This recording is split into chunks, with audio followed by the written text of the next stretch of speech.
जय जिनेंद्र। भक्तांबर स्तोत्र की हिंदी अर्थ की श्रृंखला में इस वीडियो में हम श्लोक 13 और 14 के बारे में देखेंगे। तो आइए शुरू करते हैं। श्लोक 13। श्लोक 13। वक्त्रं क्वेते सुरनरो रग्नेत्रहारी निःशेष निर्जित जगत् त्रिदयोपमानम्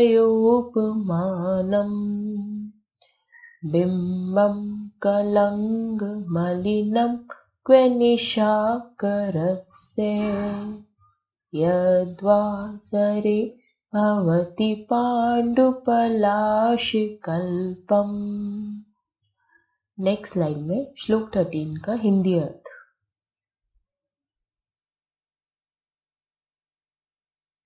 श्लोक 13 के फर्स्ट टू छंद का हिंदी अर्थ। वर्ड टू वर्ड अर्थ। वक्त्रम, वक्त्रम यानी कि होता है मुख, मुंह। क्वे, क्वे मतलब कहाँ। ते तुम्हारा।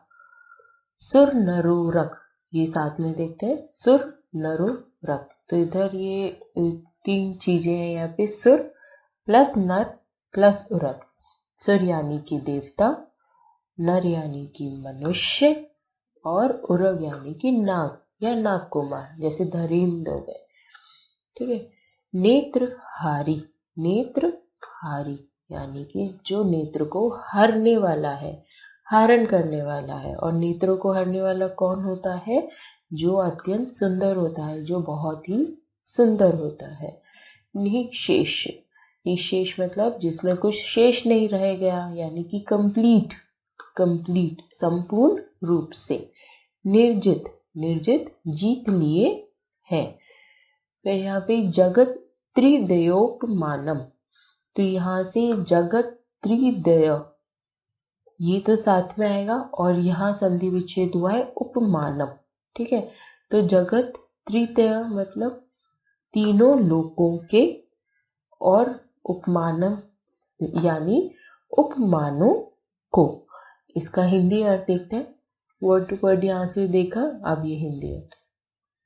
तो क्या कहना चाह रहे हैं कि कहाँ, कहाँ आपका मुख, कहाँ आपका मुख। आप यानी कि जिनेंद्र भगवान, आदिनाथ भगवान, उनके बारे में बात कर रहे हैं। तो आपका मुख, जो देव किस किस को आकर्षित किया उन्होंने, किस किस के नेत्रों को हरण किया?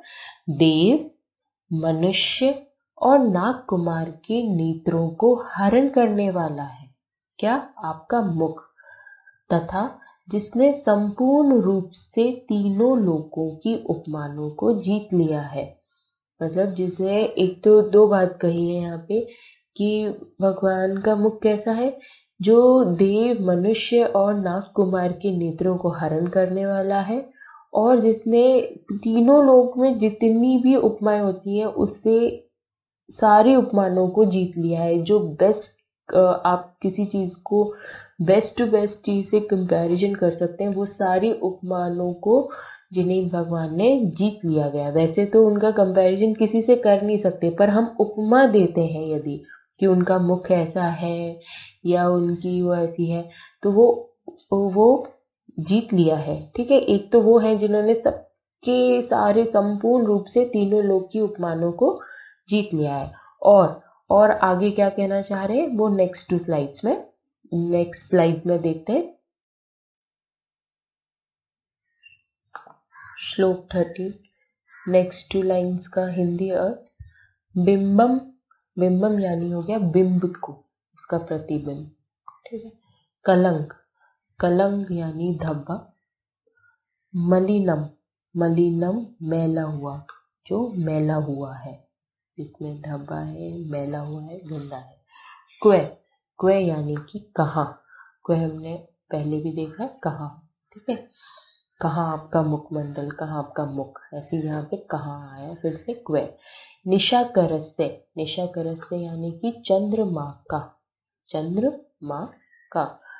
यत वासरे, तो यहाँ पे यत तो हुआ है जो, और वासरे यानी कि हुआ है दिन में। भवती, भवती हो जाता है, हो जाता है। फिर यह आया पांडु, पांडु यानी कि होता है जीन शीन, मतलब कि टूटा हुआ, फटा हुआ, बिखरा हुआ, ठीक है, जीन शीन। पलाश, पलाश मतलब होता है टेसू डांग के पत्ते। और कल्पम, कल्पम यानी कि समान।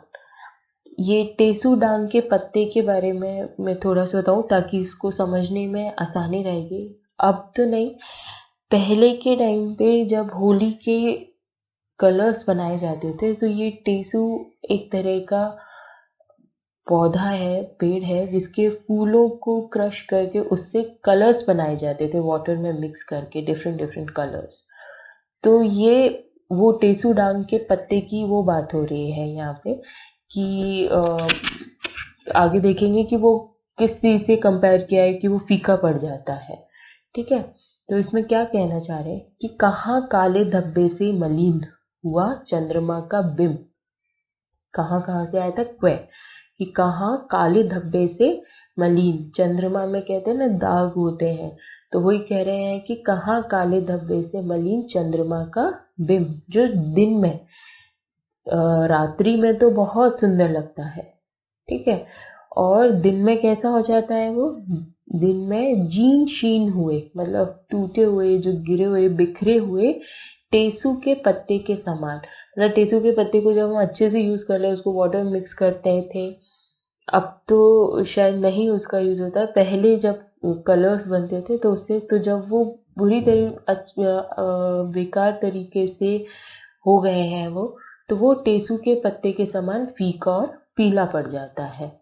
क्या चीज़, चंद्रमा दिन में। फिर से देखते हैं, कहाँ काले धब्बे से मलिन हुआ चंद्रमा का बिंब, जो दिन में जीन शीन हुए टेसू के पत्ते के समान फीका और पीला पड़ जाता है। अब फर्स्ट टू लाइन और नेक्स्ट टू लाइन को यदि कंपेयर करते हैं तो हम इसका कंप्लीट अर्थ देखते हैं नेक्स्ट। हाँ जी, तो श्लोक 13 में आचार्य मांगतुंग जी, आचार्य मांगतुंग जी अपने यह भाव व्यक्त करते हुए, क्या भाव व्यक्त कर रहे हैं कि भगवान, आपके मुखमंडल की चंद्रमा से उपमा नहीं दी जा सकती। वैसे क्योंकि कहा ही है कि जिन्होंने तीनों लोक के उपमानों को जीत लिया है, जिसकी कोई उपमा दी ही नहीं जा सकती, उपमाना तो दी नहीं जा सकती, फिर भी सारी उपमाओं को जीत लिया है, तो आपके मुखमंडल की चंद्रमा से उपमा नहीं दी जा सकती। कहना चाह रहे हैं, मतलब ये बात कहना चाह रहे हैं कि आपके मुखमंडल की चंद्रमा से उपमा नहीं दी जा सकती। क्या कहना चाह रहे हैं कि प्रभु, कहाँ आपका मुख, जो अत्यंत सुंदर है, जिसने देव, मनुष्य और नाग कुमार के नेत्रों को हर लिया है, और जिसने तीनों लोक की उपमानों को भी जीत लिया है ना। और ये है, और कहाँ चंद्रमा का बिंब, एक तो कहाँ आपका मुखमंडल और कहाँ चंद्रमा का बिंब, जो काले धब्बे से, जो काले धब्बे से मलिन है। एक तो काले धब्बे से मलिन है चंद्रमा का बिंब, और दूसरा दिन में टेसू के पत्ते के समान फीका और पीला पड़ जाता है। तो इसका अर्थ है कि भगवान के मुखमंडल का चंद्रमा से कोई कंपैरिजन, कोई उपमा है ही नहीं। नेक्स्ट स्लाइड में श्लोक 14, श्लोक 14, संपूर्ण मंडल शशांक कला कलाप, शुभ्रागुना त्रिभुवनम तव लंघयन्ति, ये संश्रिता त्रिजगदीश्वरनाथमेकम्, कस्तान् निवारयति संचिरतो यथेष्टम्। नेक्स्ट स्लाइड में श्लोक 14 का हिंदी अर्थ।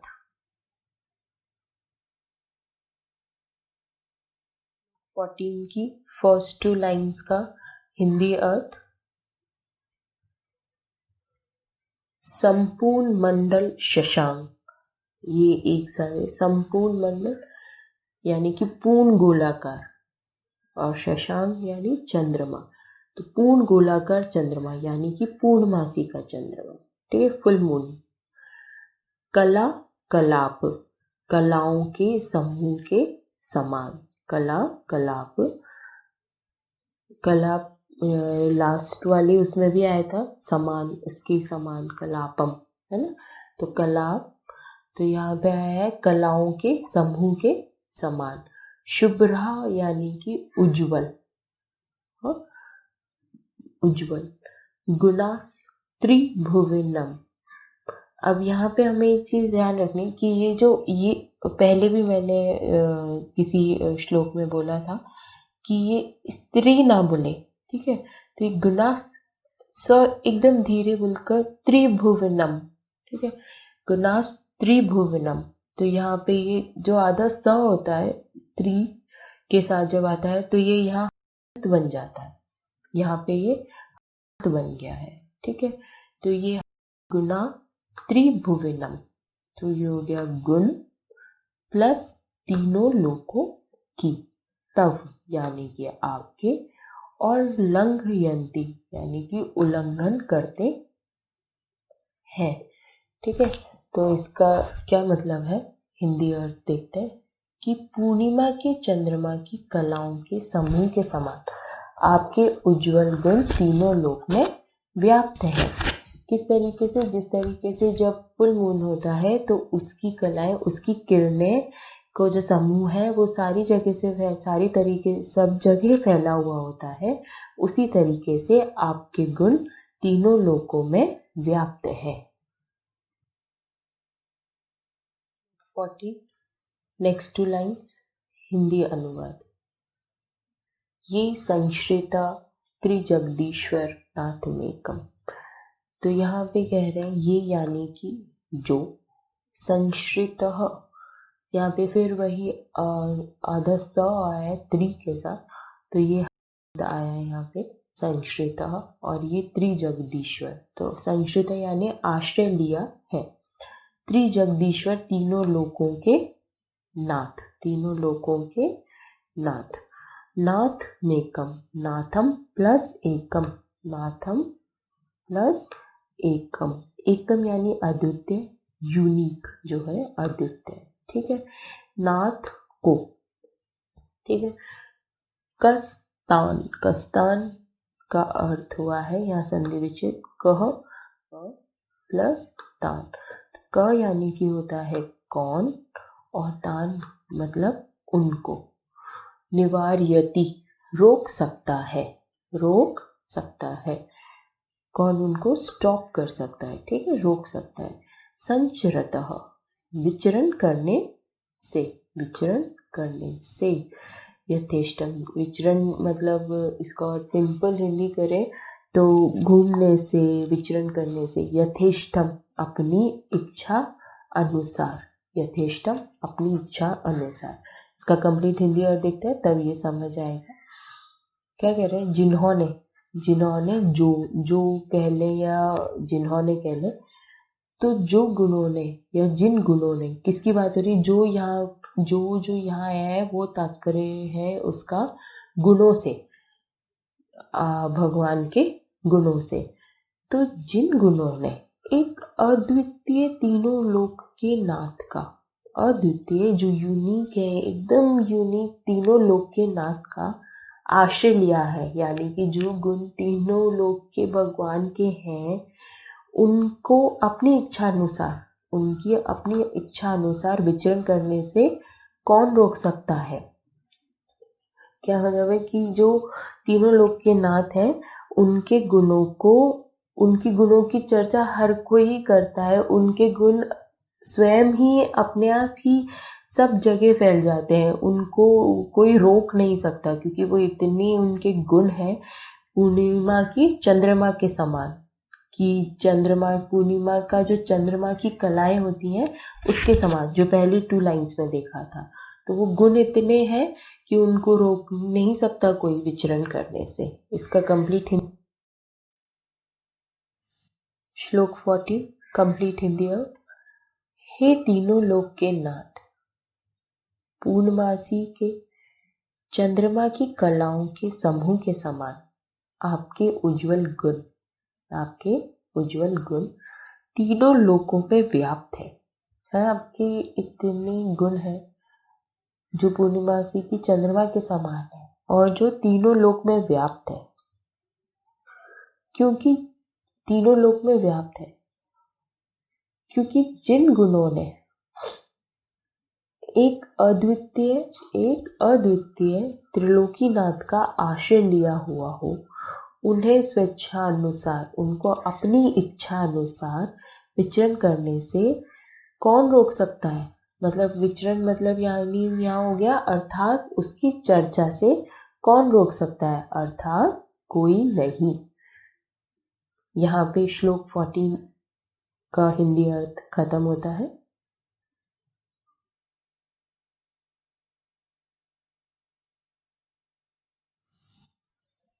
पहले श्लोक का हिंदी अर्थ के वीडियो डिस्क्रिप्शन बॉक्स में दिए गए हैं। अपने सुझाव आप कृपया करके कमेंट बॉक्स में लिखें और लेटेस्ट अपडेट पाने के लिए कृपया चैनल को लाइक और सब्सक्राइब करें। धन्यवाद। जय जिनेन्द्र।